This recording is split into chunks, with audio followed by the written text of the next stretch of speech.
Today is Thursday, February 19th, 2026, and this is a meeting of the Senior Center Building Committee. This meeting will be held in person at the location provided on this notice. Members of the public are welcome to attend this in-person meeting. Please note that while an option for remote attendance and/or participation via Zoom is being provided as a courtesy to the public, the meeting or hearing will not be suspended or terminated if technological problems interrupt the virtual broadcast, unless otherwise required by law. Members of the public with a particular interest in a specific item on this agenda should make plans for in-person versus virtual attendance accordingly. This meeting will be live on Zoom. The public may access the proceedings by joining Zoom meeting ID 375-414-6055 or by calling 929-205-6099. For additional information about remote participation, please contact Carly Antonellis, Assistant Town Manager at atm@ayer.ma.us or 978-772-8220, extension 100 prior to the meeting. So, all right. Welcome, everyone. Can I get a motion to approve the agenda or a suggested amendment? I move to approve the agenda as submitted. Second. All right, since we have split attendance, we'll go around. Ellen? Linda? Aye. Bonnie? Aye. Dennis? Aye. Dan? Aye. Ken? Aye. The chair says aye. All right, wonderful. Thank you. We are, according to my records, behind three sets of meeting minutes. We certainly are. Dennis, can you check on, for some reason, I think there's been a little bit of delay in things being posted on the website as the town, I think, is getting ready to make some changes there. Can you just verify whether or not October 30th is completed? And then if you need assistance with those three sets of I think October 30th, we're done and submitted to the clerk's office. okay, that just might be a product of the website shift that's happening, so we can follow up on that. And if you need me to help with those, or anyone else has time to help with those, just let me know and we'll get them wrapped up for next time. Okay. I'm sorry, I should have said, are they done? I presume they were. They are not. Okay, all right. So we'll table that. Not to put too fine a point on it. So we'll table those and move right into the site utility and permitting updates. Oh, you know what I didn't do? Did the water line bid? I might not, Dan, did I put that in the packet? You did it. It's That's National Grid, looking for the water bid. I No, don't know. right, National Grid's in there. Do you by chance have that, Dan? Otherwise I can pop it up on the screen. Yes. Let me, Okay. I can share. Give me a second if it lets me. Okay, Well, that's different from the invoice that we have in the packet. okay, Yeah. share. Did I enable you sharing? Yep, it should be Okay, good. perfect. Okay, Got it? Got it? yes. Good. Yeah, so this is from the town engineer, Matt Hernan. So this memo basically summarizes the bids and the recommendation for award. And so we did receive several bids, 16 bids on February 4th for the project. So this is for the water main and the Comcast work. And the base bid is base bid for CHB, they're the lowest bidder, is $426,150. Approximately $390,000 associated with water main. So that would be toward this project, the senior center. The remainder is drainage related work, which would come out of the DPW stormwater budget. And then there's an additive alternate bid, $122,000. That's for the Comcast line. Of the 16 bids, they all were relatively in line. We had a few of the base bids that were relatively high, but that's not abnormal. We see that. So it did seem like a good, a clear bid. And we have worked with CHB in the past. They've done a few projects with us recently, the Cambridge Street water main and drainage project most recently. So Matt put together this letter without going through the whole thing, recommending award of the project to CHB. That's the first step, would be an award. And we would send that award to them if approved by the committee. And once awarded, then the CHB has to provide insurance, bonding, payment, and performance bonds, as well as a contract signed by them for the select board to ultimately sign. That's where we go next. So that's where that's recommended for today. I can- Madam Chair, Mm-hmm. I might. Dan, I know that we were planning, or we had asked that the Comcast line run through the same trench as the water line. Just that, yeah, I think a little bit higher than the water line, but within the same trench. Do you understand, why is it that just the addition of the Comcast is just about 25% more? Is it 25% of all the rest of the water work? Like, what about laying the Comcast line in the same trench would cost that much money? Yeah, I think all the bids, all the ad alternate ones, were relatively within reason of each other. The big cost is going under the railroad tracks there. And so that takes up a big chunk of it, the horizontal directional drilling under the railroad tracks. I'm sure we're having savings by doing a step trench approach. I don't know exactly what that is, but all the alternate bids, which were for that Comcast line, were around that magnitude of cost, that 122 or so. In short. Um, Dan, before question, Dan. Dan, as the process goes on and a contract gets awarded and they bill, I assume on a monthly schedule like we would have during the construction, knowing that this is going to be financed from two different sources, how do you see the process with our invoice packet going forward? Will you be vetting the monthly invoices from CHB and then helping us determine what's on the onus of the senior center project and what will be coming out of DPW? Yeah, I'd say that's the way to do it. Matt, the town engineer, will manage the project from a PM standpoint and be tracking costs and progress and recommending, when they submit us a pay rec monthly, here's how much we did for water, here's how much we did stormwater, here's how much we did Comcast. And, we'll vet that and confirm it. And then the good thing is I'm on the committee, so I can work with you to say, hey, yeah, I recommend we pay this much, toward the project from the senior center project budget. So just for the committee, with an approval of this, we would then commit that against our budgeted line item for utilities. We have $1 million in our budget currently for that amount that we have. Unless, Dan, we have to have any type of contingency in there. And then when we work with Dan to get the bills and what would be the responsibility of the project team, you would see what is spent on that commitment that we have for system. I would commit what's written here by Matt right now in the award letter.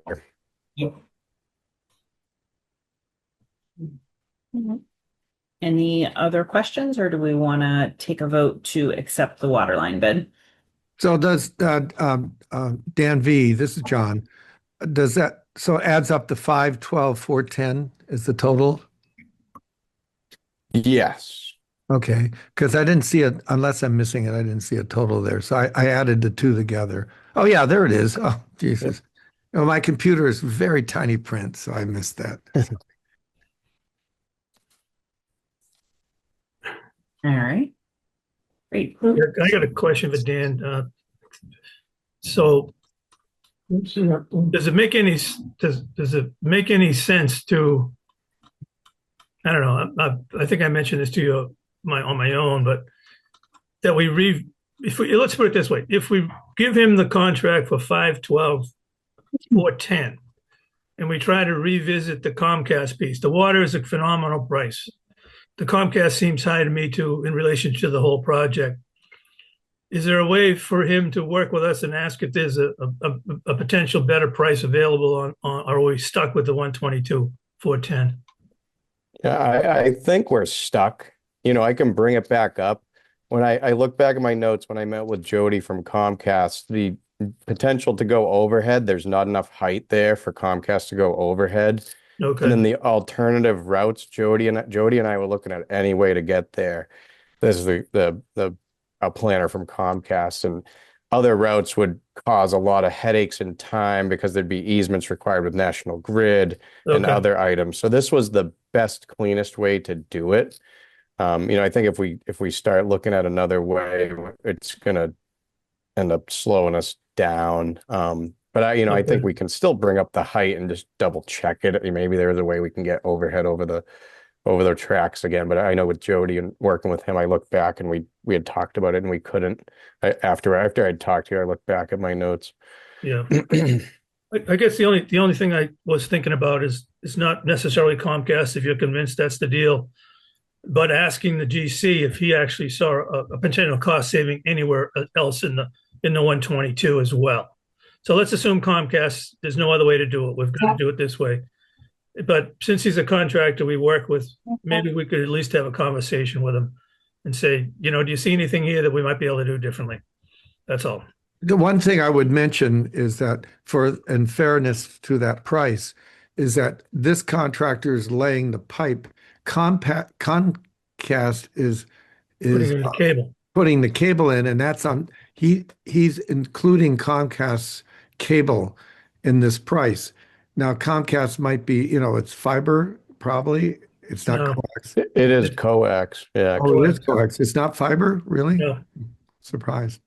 I suspect that added some money to it from Comcast side because I don't know who they're working with, but they would be running the line through the conduit. So this contractor does the conduit and the water pipe. Is that, I understand it? And then Comcast is running, and the town obviously turns the water on. So that's not a big. Yeah. And we have a memorandum of agreement with Comcast to cover their scope, our scope, responsibilities. They're providing us with the handholds and things like that. So we've gone through this and taken and covered our bases and theirs to make sure we don't get into a dispute later and clearly identified who's responsible for what. So, I think we're in a good spot. I think this is the best way right now. I think we've kind of Go for it. I would go more. Yeah, I would keep going. Yeah.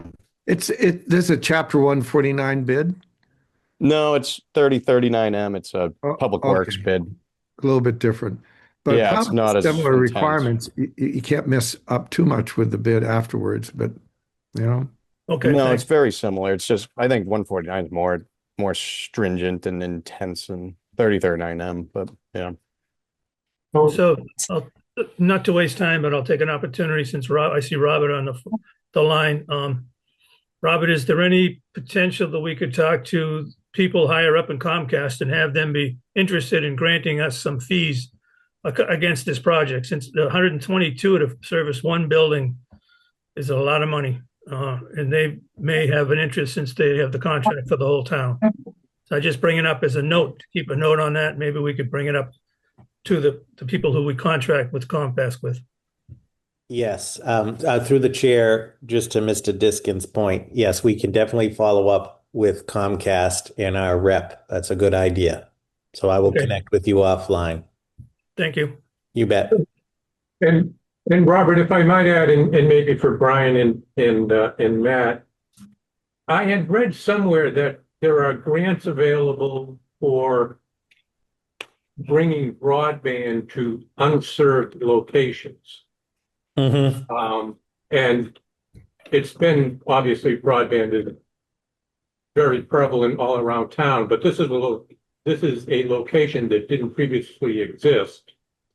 So now I think we might be able to consider it an unserved location, and whether or not there would be grants available to bring the broadband to that location. I think that's Yes. something definitely deserves some more investigation. Yeah. When we looked a couple of years ago, like a year or more ago, the grants had been awarded to states, but they hadn't come down further, Yeah. like down into municipal things yet. So I'd be curious to see. Because I think when I looked at it, you had to have the broadband provider already identified in order to, like, you couldn't just ask and then go find the broadband provider. You had to know who the broadband provider would be, and then you could partner with them to bring the broadband to that specific location. So, I mean, it's certainly something worth looking at. Yeah, to Katie and through the chair to Dan. Again, this is just a great example of the help that DPW has given us. So I think we should all applaud Dan for this effort. Absolutely. Good job. Yes, thank you, Dan. So, Madam Chair, I'd like to make a motion Okay. that we accept the bid of DHB Corporation as detailed in the memo dated. I don't have, I'm not scrolling. That's Dan sharing the screen. Oh, I'm sorry. Dan, you want to give me the date on the memo? Oh, he looks frozen. Oh,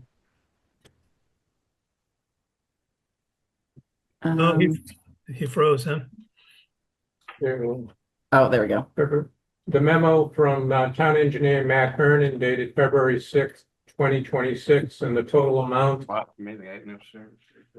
$512,410. 10. Do I have a second? Second. Okay. All right. Unless there's any further conversation, Ellen? Aye. Linda, Aye. sorry. Bonnie? Aye. Aye. Dan? Aye.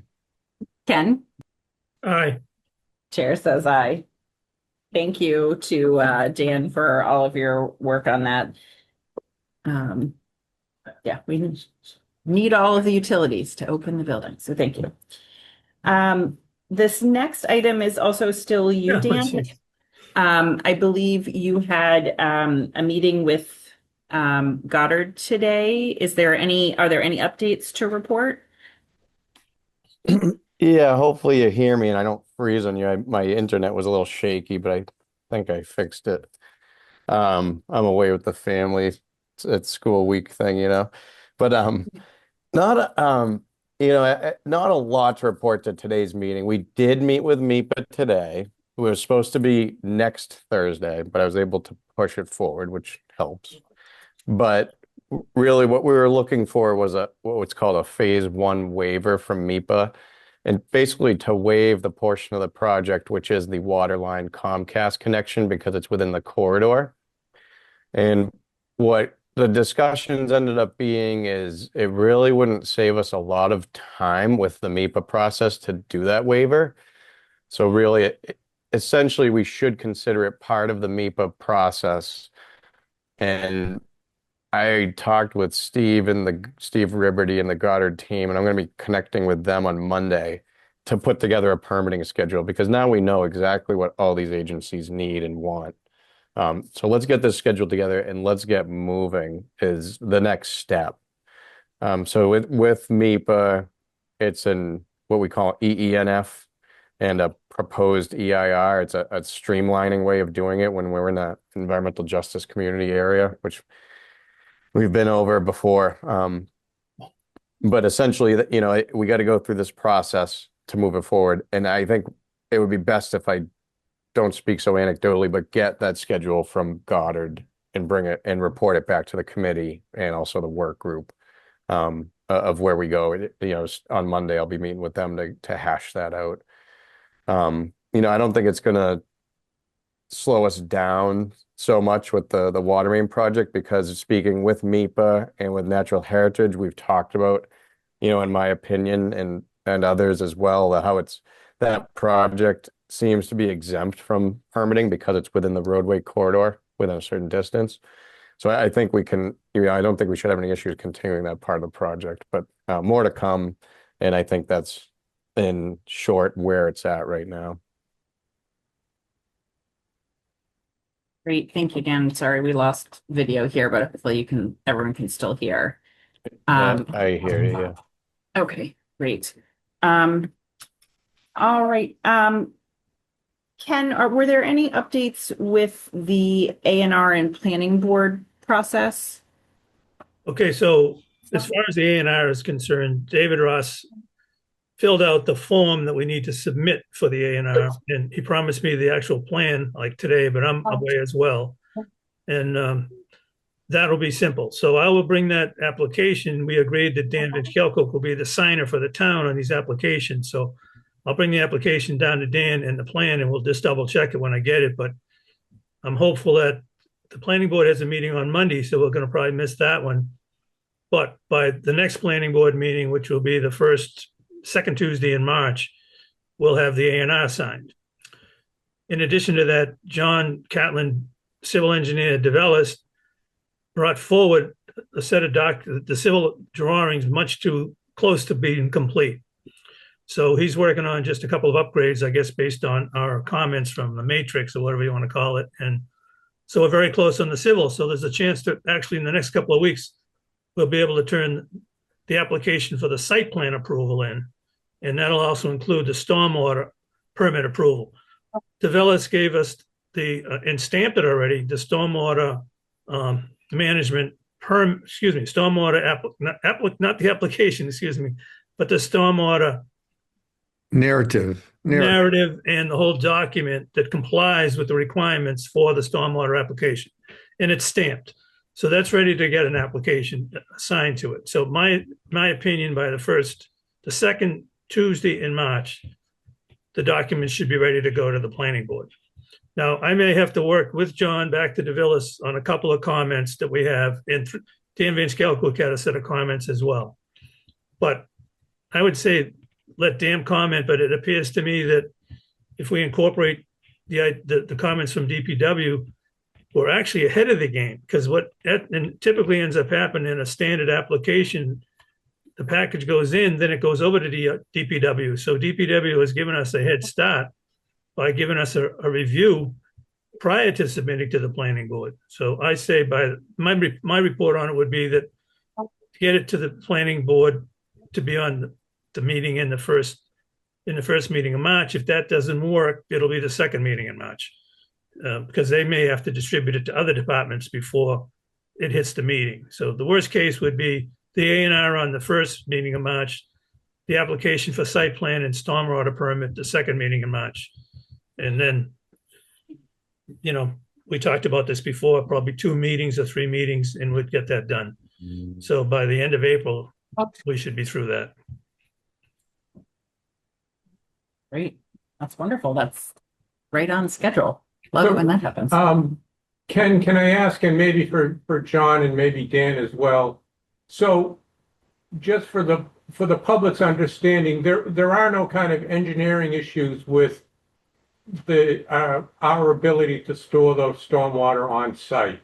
I mean, the drainage is going to be fine. There aren't going to be any issues with flooding. The soil was appropriate.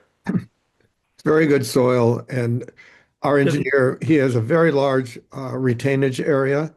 But there is always, all these retainage areas have an overflow, and it indicates an overflow to the to the west of the site. West, yeah.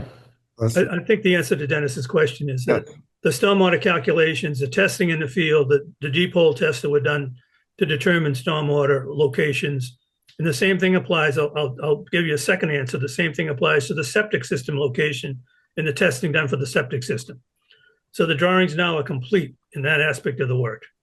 So he's done all the calculations. He submitted a report and stamped it, which complies with the requirement.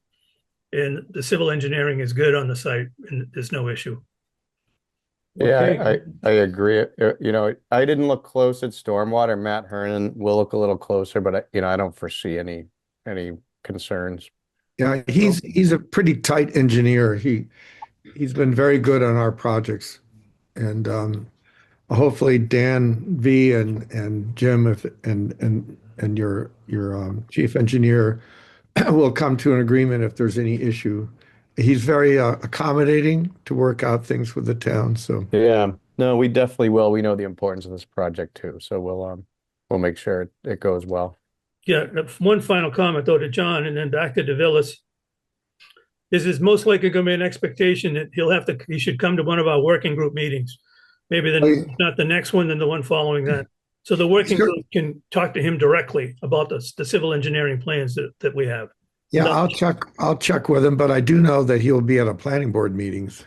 Right, we know that, but a preliminary to that would be, and there's another possibility that the town planner may want to meet with the working group as part of the original, as part of the application.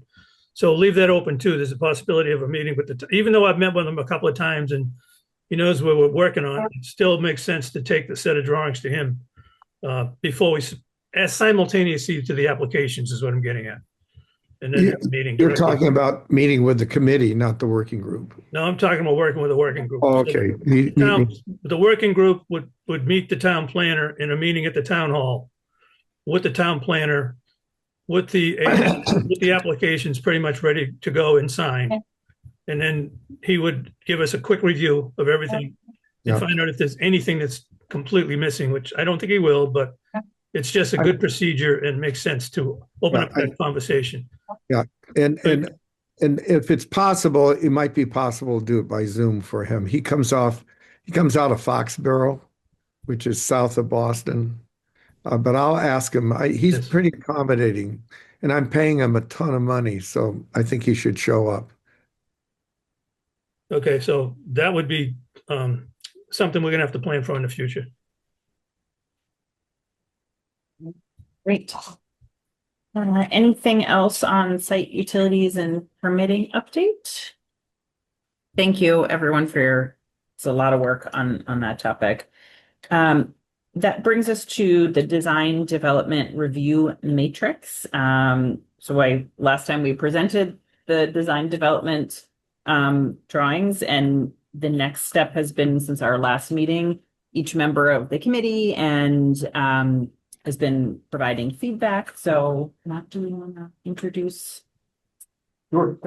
Brian? Yeah, just to first kick off, thank you to everyone who spent time on this because it's not common that we get the amount of feedback and the amount of interest to actually dive into these documents and provide comments. So thank you to everyone. Hats off to it. I don't think we need to go through all of these. We'll be taking this and working in our working group meeting as well as fleshing this out, getting feedback from our designer. And if there's anything that's going to have any impact, whether it's from a programming or moving something or financial, that's going to happen, we'll have that flagged and condensed, bring back to a building committee meeting if there's anything that needs a vote or anything that really needs to be brought attention to. A lot of these are verification stuff as well. We have some comments on here. We're still adding some to it as well. But this is our first pass at combining everything that we've done to date. And to build on what Brian was just saying, this is a living document that we're going to be using to track the resolution of these comments throughout the remainder of the project. So it's a snapshot in time. It's going to continue to evolve as more detail gets added to the design. I'm sure more questions will arise as we refine the design to completion at the construction documents phase. I know, for instance, that Linda received comments from you earlier today. Those aren't in here as of yet because they're supposed to press before they're able to add them. And I know also that an ongoing dialogue is happening. We're starting to get responses to some of these comments from John and his team. So again, this is a vehicle to sort of archive all of the comments as we're receiving them, make sure that we're tracking them to resolution. But it's continuing to evolve as we get more and more feedback, which we, as Brian said, greatly appreciate. Love to see all of these comments, and there's great feedback for us and for the design team. Yeah, I'll reinforce Matt's comments too, and Brian's especially. I can tell you, we've been doing this for 40 years. This is the most responsive committee we've worked with. in terms of looking at details, looking at the drawings, and giving good comments. Not all of which might happen, but there's it is nice to see the involvement with all the members of this committee as well as others. So I just want to, second Brian's and Matt's comments that this is very impressive. Thank you. So if the committee can take a look at, the kind of in the middle of the page there is who the commenter is. So if you can just screen briefly to make sure the comments you submitted are on there, and then read through the rest and make sure if there's anything missing or that you want to add, or like I said, anything that's going to require a vote, we'll come back to that. But this is a great way to compile all that information. Thank you. So. I must say, it did help with having that tour at Millburn down last week and having the building, it's reversed, but just, I mean, it helps so much to see, so some of the specifics, right, in the bid and understand of, what. I did a Google Maps. Is it about behind the town hall? It is, yeah. I'm like on my computer trying to look and see. Yeah. Oh, really? Which is nice. Although we have all of that woods behind us, we're gonna have a great site too. All right, great. Thank you, guys. Do you guys have any updated cost documents you want us to look at, or any updates you want to offer, or still in progress? Not completely at this point. You will see in the VIP, which is also what we consider a bit of a living document. I know we'll get there in the meeting. We have kind of a snapshot of what our budget is right now, and we've worked with Barbara and Town Economy as well to track what our funding sources are currently. In addition to that, we have another document that we're tracking other potential funding sources. We know that there's been applications for certain grants that we're going after, as well as some other earmarks that the town is being very diligent about going after as well. So along with our budget, along with our funding sources and this matrix is also going to boil down some potential value engineering and options that we may need to do so that we can identify where we sit on our budget, what our current borrowing capacity is, and if there are decisions that need to be made from a budgeting perspective as we move forward in our working groups and on this, we'll bring that forward. If there are decisions to be made about maybe identifying other alternates or making a change somewhere on certain things to make sure that we're tracking currently right now, knowing that we're still looking for more money on other funding sources now.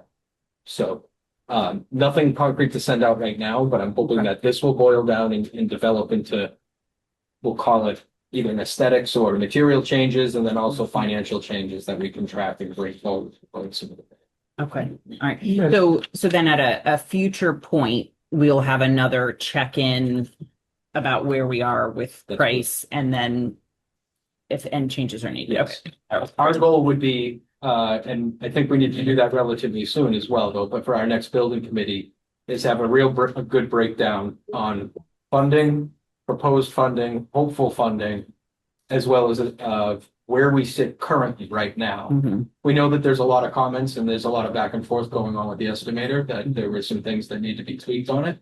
We'll be able to really make those apples to apples to see if there's any changes. Okay, great. We'll be getting also a mid-season cost estimate out of Pete Timothy, the estimator, probably, certainly, probably mid-March. I'll get an update from Pete, but I'd like to get a 50 to 60% estimate, see where the pulse is really important. I think Brian bringing up the important side of where the money is. We also want to make sure we're still tracking the estimate. I know there are some comments about the estimate being very similar to the schematic one. That's because the market has not changed much, but also now he's going to have a much more detailed set of drawings where he can now take another look at it and say, oh, I thought it was going to be that, but it's going to be this. So we're going to work on those numbers and give him some other options from some of the comments from the committee and the group in terms of different aspects of the building.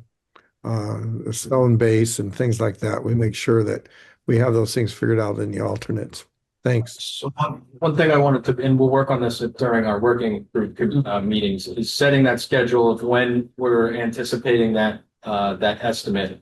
What I want to make sure though is that we have time to digest wherever we snap the line, if it's 50, 60% CDs, to make sure that things are incorporated with it and we have time to look at it before it gets sent out so that we want to make sure things are incorporated that we've made comments on to date.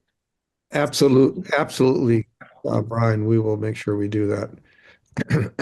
Yeah, So, Madam Katie, Chair- I make, Katie, sorry, back through Katie. Just a quick comment to John, Brian and Matt. And that is, I should have used the term, and I'm glad you brought it up, value engineering. So from this point forward, I'd like to call this work on the matrix value engineering, if anyone thinks that makes sense. I think it does, Ken.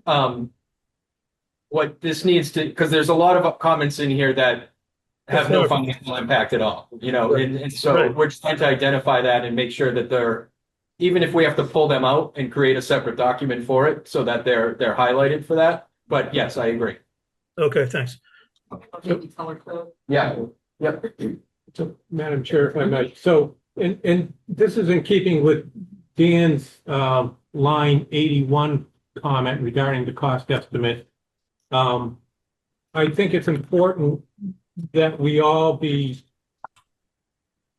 cognizant of the fact that as the committee updates the public and the select board on this process as it evolves, our narrative, our stories to the people we are responsible to and who are overseeing this is important for the town. It's important for the members of the select board. And I understand that what we will have from now until we have definitive grants and or we have the construction documents put out to bid and the bids have come in are cost estimates. But to Dan's line 81, the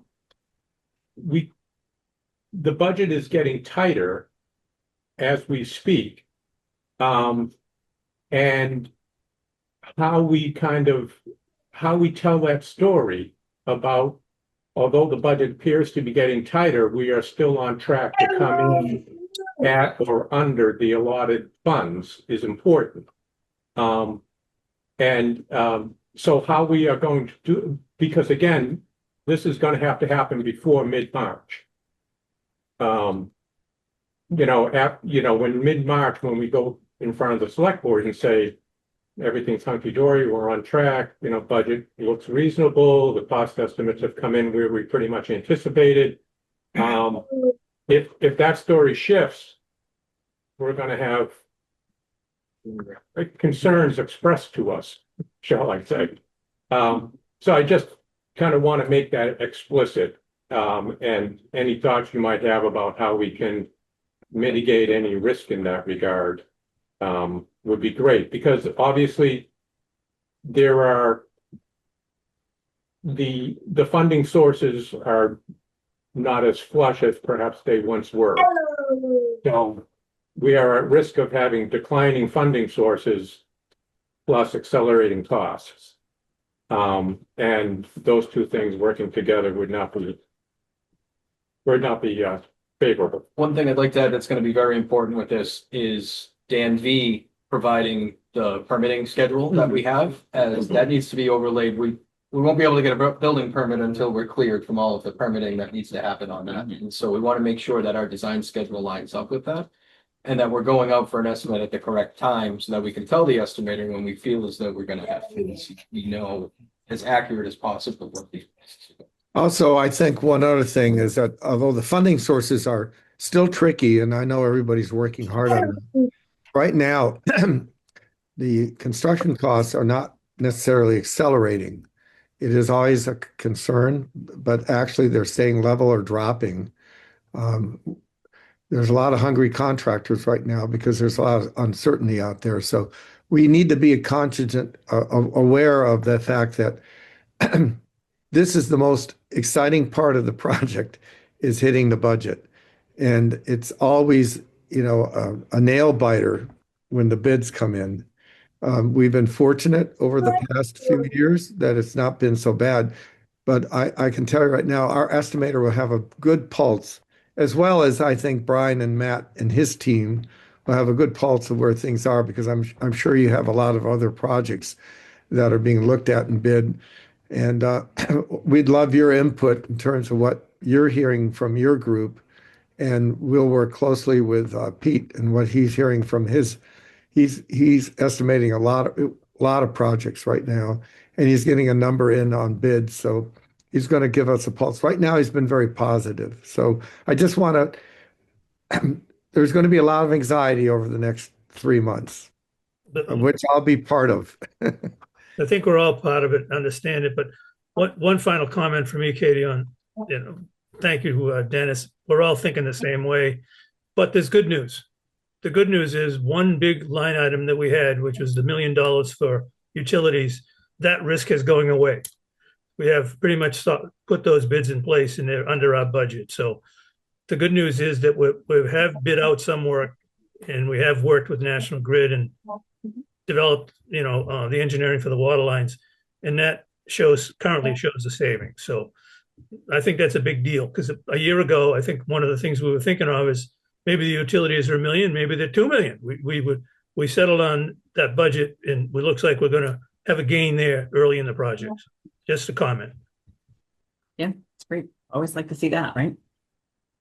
All right. Any updates for the project schedule? I think we need to overlay the permitting That was gonna be process. our update. Okay. So we'll have in that, we can distribute, our schedule that has been distributed in the past. Not much has changed to date. Once we get that permitting schedule, dovetail that into it. And if there are any changes that we see from a pre-qualification, which I'll bring up later, bidding and award, we'll get those up and updated, when we advise everybody. All right. I think that brings us to a grants and fundraising update.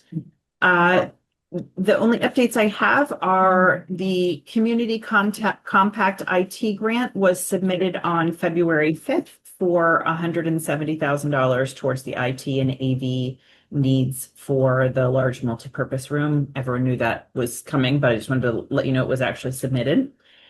We're continuing to do work on the community development block grant, the CDBG grant that is due April 21st. We are working with document collection phase with Pioneer Valley, with the goal of going to the select board on March 17th to do the last required public hearing related to the CDBG grant application, and then to get their letter of support in advance. So we'll do a project update. It makes sense to kind of do all of those at one time. Let's see, last but not least, the Health Foundation of Central Mass, they have something called an activation fund, and that's anywhere between 50 and 125,000. They have a multi-phased application, so the concept letter is due March 1st. And I have a meeting scheduled on February 26th to go over with the grant administrator to go over what would be the best way to approach an application. It's a 12-month grant cycle, so I want to make sure that if I'm trying to solidify whether I should submit it this year or wait until next year. So more to come on that. And then obviously separate from our group, but the Friends of the Ayer Senior Center went to Wilbraham last week for a tour. Many of them had not been there before, and I just think it's sort of inspiring to see a similar building in real life and see sort of what they're fundraising for. I think most people were inspired when they went out there about how awesome that building is, and ours will be similar. And then they offered training, the Friends of the Wilbraham Senior Center offered training to the Friends group.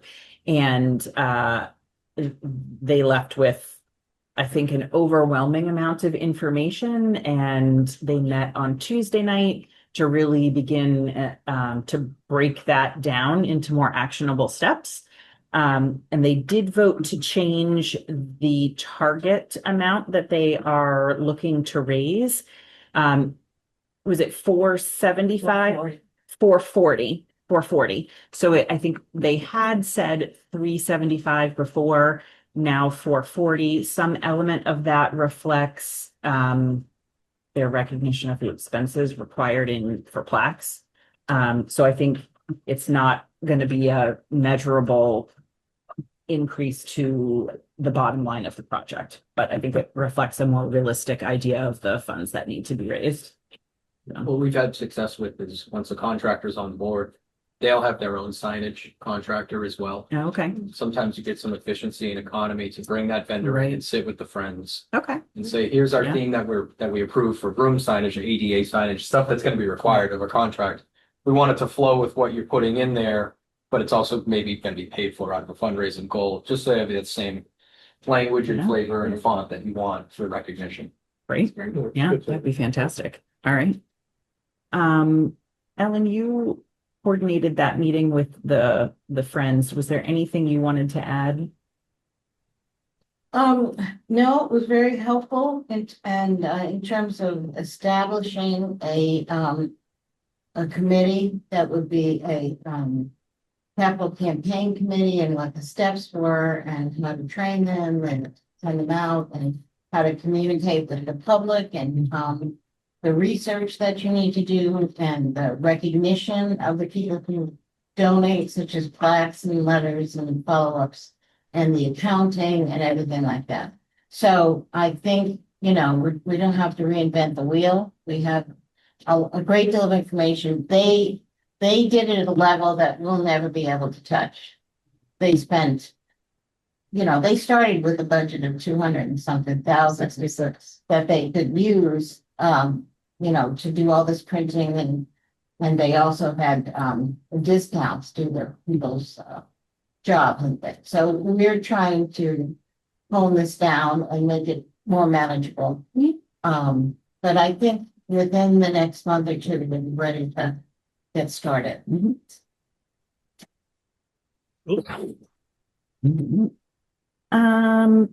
Additional subcommittees. Did you want to talk about pre-quals? Yes, so at our previous building committee, we established our pre-qual committee. We'll be sending out a notification within the next couple of weeks for that, just to kick things off, introduce us and kind of understand what the process is going to be. There'll be a kickoff meeting. We'll take care of generating what they call the request for qualifications, which we'll receive all of them from. That takes a little bit of time. We vet those out. We give everybody some homework to do some work on these. There'll be subsequent meetings after where we go through all of them. And then ultimately, it's about a 2-month process and when we notify who those contractors are. Like I said, with the schedule, knowing what our permitting schedule and what our bidding schedule is going to be important, as we want to make sure that what we call their qualifications are as current as possible. We don't want to pre-qual somebody right now and go out to bid in 6 months. And there's a lot of information we don't know about these contractors right now. So we also look at their financials, what their capacity is currently, what they have under contract right now. Because part of the qualification is they might have too much work going on right now, or they may not have the capacity or the size of a project at this size. They don't have the DCAM certification where it can build. So those are the things we're going to be going through. So we'll reach out to those individuals. I believe it was Dave and it was Dennis. And we will have our procurement manager and Matt and representative from John's staff we'll have a kickoff meeting in the near future. So Brian, just from my understanding, these are not people who asked to be pre-qualified for this specific project. It is instead a standardized list of people you want Or is it people who have asked to be? So the process, and I'll keep it brief? as Yeah. brief as I can. We will send out a thing saying, we are building a $11 million senior center in the town of Ayer. Please send your qualifications to us. And in my experience, we're going to get about 150 packages that are going to be sent to us, all by division. Mass General Law says that there's 19 divisions in construction between your masons, your metals, your painters, your HVAC. There'll be packages for all of those. And to whom do you send it? I mean, how do you know who to send it to? Yep, so that will be advertised in the central register as if it was a regular bid, as well as other required places. Combis, there'll be a town hall and on the town website. Those responses will be received by us. We will divvy them up on spreadsheets. We'll have directions on how they are vetted and how they are graded. And then you meet collectively as a team and go through your grading, make sure that everything is documented. We vote, they get notified. We then have a notification letter that gets sent and puts in the bid documents so that when the documents do go out to bid, the first page of the documents is, here are the contractors that can bid on this job. That's it. Okay. Thanks for that. Yeah. Just to add to what Brian was just saying, the timing of the pre-qualification is also important because they do expire. So they're valid for 120 days once we pre-qualify them. So we do need to make sure that we time that effort such that we have as much time that the bidding occurs within the window while that pre-qualification is valid under Mass General Law. There's a window that is established there. One thing that's most important, in my opinion, when we do this kickoff meeting is we have to establish the RFQ. We're asking what our parameters are for it. And so we try to balance a line of, we want to make sure that this isn't their first senior center or their first municipal project they've ever done. But we don't want to make the pool so tight that we're doing the town a disservice for getting a competitive bid on here. Yeah. So we kind of make some guardrails on there to make sure that they've got the experience, but they're not just, we're not limiting this to only to Sure. two contractors. Yeah. You want them a little hungry. Exactly. I heard a horror story about you there. Okay, yeah, yeah. Okay. All right, anything else? I don't think there's anything. I think the FF&E subcommittee will really get into full effect after the bidding. Is John, that's what you said? You kind of switch into FF&E after the bid gets open. Oh, we can't hear you, John. We have to get the building underway, and we have a lot of time, but it doesn't mean we should sit on our fannies, because what'll happen too is that we would like to have people actually go and see the products that are going to be used in the building. The soft goods, the hard goods, the desk systems for the office, the tables for the activity rooms, the physical fitness equipment, the kind of tables you have in a multi-purpose room that are easy to put away. There's different levels of them and they have different price points. So we'd like to build, there's 2 or 3 places. There's a place in Springfield that has a lot of this stuff, as well as the city of Boston. So we'll probably get some kind of a little tour going. We would make our recommendations and then the committee will decide whether they like those ideas or not. So, and you can look, and we might try and get you to a couple centers which have different kinds of materials. I think maybe Littleton, Long Meadow. We visit the ones where you can sit in the stuff and see how it works and hear from the user group whether, this is convenient or not. So, and that process probably should start maybe 3 months into construction. Brian and Matt will also help us with the lead time for either bidding it out or using the state program. I'm not a big fan of the state program. We've always done much better bidding it, but we'll play it however it is as it works out towards that time frame. I hope that wasn't too long, but. No, and depending on the structure of the Friends and the fundraising goals, if there's going to be dedicated donations to certain things, this money's allocated for this equipment or something like that. we need to make sure that there's input for those people, or a representative from the Friends that is able to help with those purchases. If money's gonna be dedicated to certain things, then Right. we want to make sure that the opportunities there, that they know it's being purchased. Great. Wonderful. All right. We're making great time tonight. That brings us to the vendor invoice package.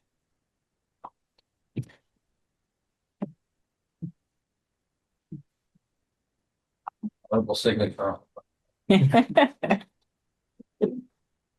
Katie, is it possible to put that up on the screen since Oh, a bunch of us are remote? yes. Then I put something.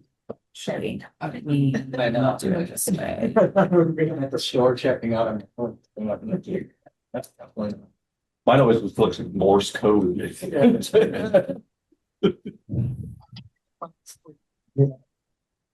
him a doctor.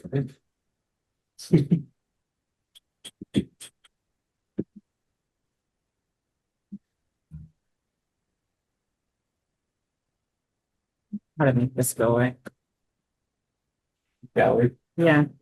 if you click the little minus sign, I think that minimizes it. Oh, the side panel, Yeah, this whole panel here. there's a,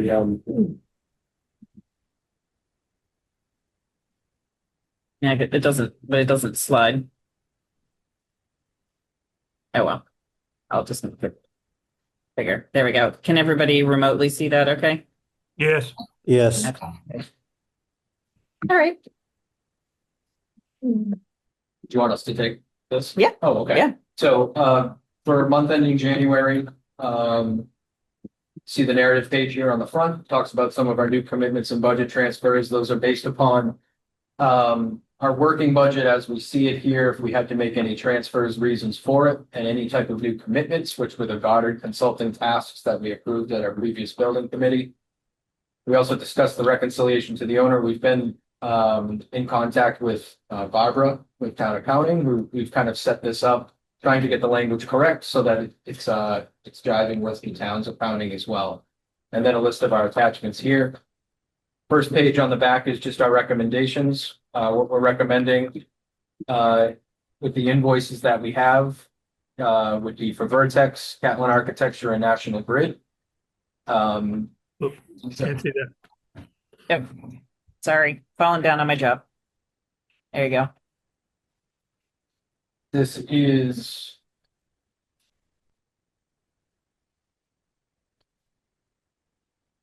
those are the 5 invoices that you see here. The National Grid invoice was something that is per the contract agreement that will also be in this page, in this packet. In talks with Dan V.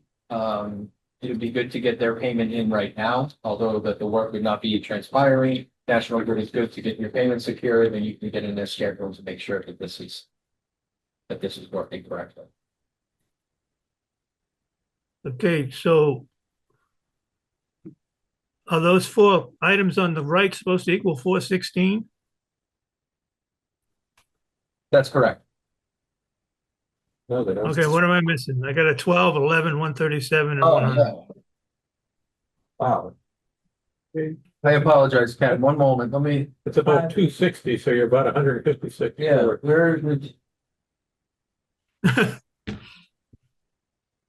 my apologies for that one. Hold on one sec. No, just double our invoice. That'll be fine. Oh, sorry. Let me give you a time.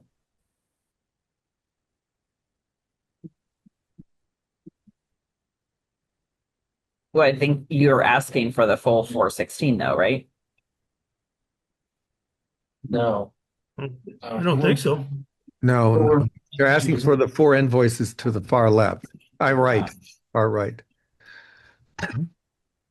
Somebody's got the calculator.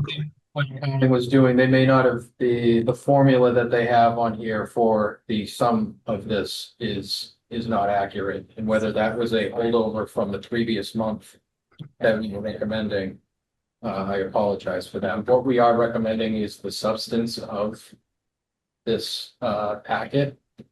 We got a few people doing their calculators right now, so I'm to. Yeah, it's the four to the far right. Yeah, but the, 200.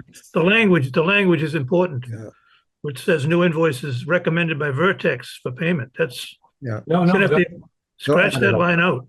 That's correct. yeah, That's correct. Ken. Excuse me? Yeah, That's you're correct. correct. Ken. So tell me, right, it's not for the. So to be clear, what's incorrect is the bottom lines. And what you have is the column on the left is each individual invoice. Yep. Column on the right, what we had is a sum of the three Catlin architecture invoices together. So what this should read, and I apologize, I guess we're still working out the bugs here, is that the Vertex invoices should equal the $23,100. Yep. All-in architecture should be $137,172. Yep. And the National Grid should be $100,643.90. The total of that is 915, correct. I'm sorry, say that again. 260 what? 915 and 90 cents. Okay. I apologize for that. We'll make sure that the next month's will have this correctly paid previously, and we may even issue an addended version of this for correction on this just to. Okay. So, so if we want this to get paid Yep. in this warrant cycle, which was due yesterday. Yep. The town accountant is willing to accept it the day late, so I will, in my authorization, Yep. I will note this 269.15.90, and the motion should read that amount, and then I will say pending an updated first page That's from you correct. guys. Okay, It doesn't change any of the invoices themselves for Mhm. what we're recommending. It's the sum that we have here at the bottom. Okay. That's informal bust. so, Madam Chair, if I might, so just to be clear, so the National Grid invoice, we are prepaying National Grid 100K, give or take? I don't know if Dan, I'm sorry, I can't see I the think Dan people dropped anymore. He might have dropped off, but my understanding was that we have to pay it to get on the schedule. Yeah, you have to prepay with those guys. And if you don't get on their schedule, it will be delayed even more. So Yeah, it is interesting that the bid from National Grid was actually $1,000 higher than this, and they priced it, they invoiced it $1,000 less, so we made $1,000. Okay. But Well, glad okay, to so hear. let's go through it if you don't mind, Madam Chair. So we're paying John 100% to the feasibility study with the $5,000, right? yes, We're paying John 25,992. He's going to be 100% DD, yes, and then we're giving him a partial payment against the CDs. yes. Okay. All right. And we've decided that the protocol will do one motion for the entire vendor invoice package in total? Yes. Right. Yes, but question about that. I thought we had already paid that 5,000. I don't think the check had ever been. No, I'll make a little correction here. I misbilled the first one. Our town meeting was $10,000. My invoice that went in originally was paid for 5,000. My accountant told me you forgot 5,000. So we noted the $10,000 that 5 was paid, and the remaining 5 is in this invoice. I thought correct at the last. We did correct it, and the second one in $5,000 invoice did go into the town. So we'll Never just need got to, right, so we need to circle back Circle the back of that one. on, yes, It was cut. right. The previous. Mhm. So the total number we're still looking at is 269,150.90? Yes. Possibly minus 5,000. Right. Well, No, we're not. no, I don't think you're gonna minus, because if it, well, right, If that 5,000 is in the queue or had been paid this month, this week, Right. it is the remaining 5, then Yeah. that we'll make sure that that gets corrected.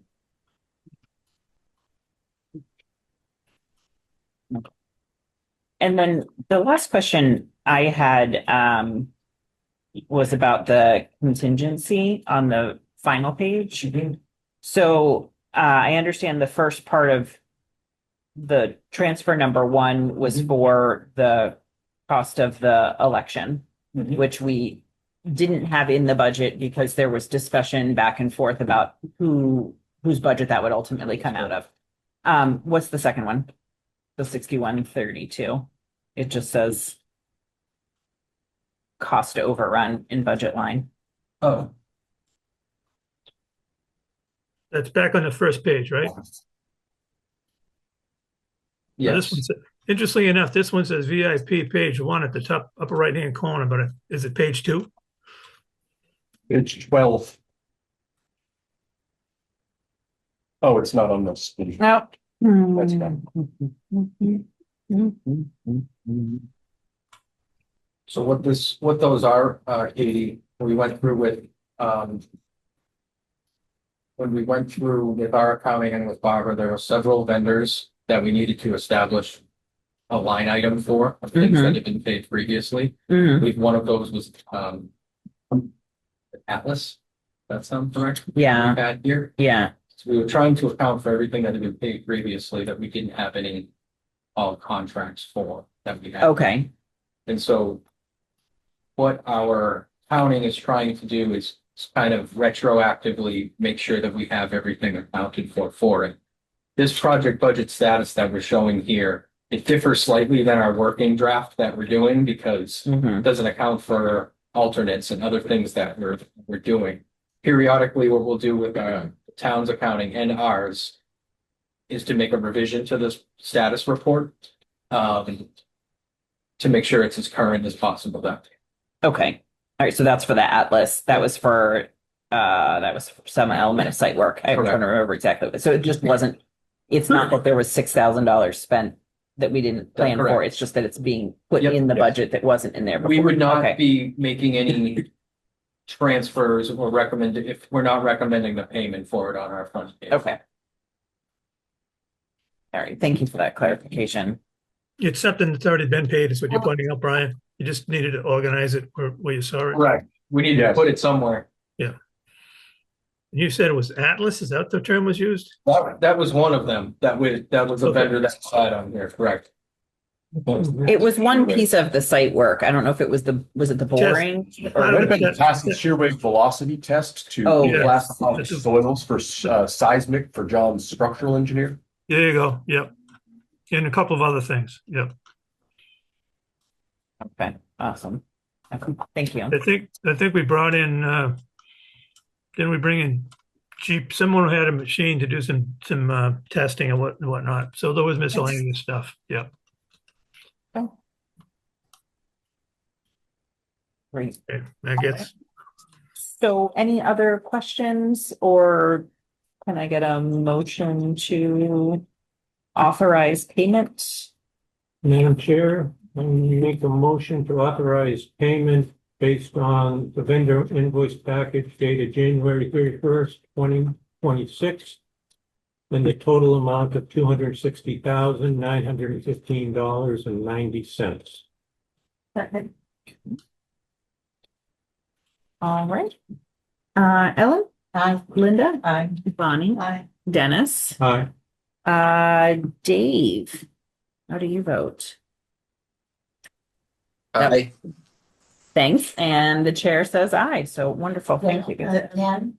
Oh, Ken, I'm sorry. Ken, you're still, I thought I lost you there. All right. Ken, how do you vote? Okay. All right. Wonderful. Thank you. Thank you. All right. I don't believe there's any public, so we won't have any public input. Our next meeting would be the third Thursday of the month, which it is March 19th. I will not be able to be in person for that meeting. Do we want to do we want to do it fully remote, or do you want to move it a day earlier to the 18th? We're comfortable with them. No? Fully remote? Okay. What, would it be a problem to move schedule for? March. That would be March 18th. I may have an appointment that day, and just need to double check on that. Third week of the month is usually pretty popular with other projects. Right. Believe it or not. Okay. Katie, before you close, I got one more thing. Yes. Go ahead. We're set on the date with everybody? Yeah. What is it? The 19th at 4:30, but will be fully remote. I wanted to circle back on the matrix. I think it was kind of left, we never really determined the urgency of finishing that in like a couple of weeks. We have to put a deadline on when we terminate the discussion about that and close those items up. Can't be just sitting there. So it gets on the DD and then the CD. That's what I'm getting at. Did we think about when we should respond and get that closed out, Brian and Matt? It's really important because until we get closure on a few of these things, I can't engineer a lot of it. There's a number of items on that list that have some important aspects to all of our engineers, so. So do we want to just, Better. sorry, do we want to put it on the working group's meeting against next Tuesday, which is only a couple of days away? Do we want to basically say Tuesday, we start drilling down on that? Yes, and Ken, if we need to have a quicker working group after that, that would be my suggestion. Okay, so I just want to point it out to the committee that we don't have a luxury of waiting a long time with that. We have to keep it going. If everyone agrees. I agree. I know you agree. I know, but I'm on the working committee, not for the committee. I'm not. Okay. Dennis, any input on what I just said, or Ellen, or anybody? No, I think that's right, because again, to my earlier point, the quicker. I mean, there are a couple of things I think that we ought to be thinking about. That is the potential for the third-party estimator to weigh in if the numbers still aren't lining up like we had hoped that they might or thought that they would. So I think that we can maybe discuss that at our next building committee member meeting, whether or not we want to invoke I think we have some money set aside in the budget for another estimator. So, I mean, we may want to think about that. And also, the sooner we have more definitive numbers, I think we'll be able to kind of decrease some of the anxiety between now and, the response to the bids, when the bids come in. Yeah, I just want to emphasize that we got a lot of stuff there. We got to close out those pieces and decide we're gonna say we're gonna do this or not, and whatever it is. Get the fight over with. We're under contract to get another third-party estimate at the same time as the next designer estimate, so that can be reconciled as well. It's kind of our last, make sure, let's make sure that we're comfortable. Yeah. Okay. Okay, thanks. All right. Anything else? Any other comments, questions, concerns, updates? No? All right. Can I get a motion to adjourn? Oh, All right. Second? Is there a second? Okay. All right. How do you vote? Ellen? aye. Linda? Giovanni? Aye. Dennis? Aye. All Ken? right. Dave? Aye. Chair says aye. Wonderful. We are adjourned at Wow. whatever time it is. 5:50. 5:46. Nice. Thank you, everyone. This is great.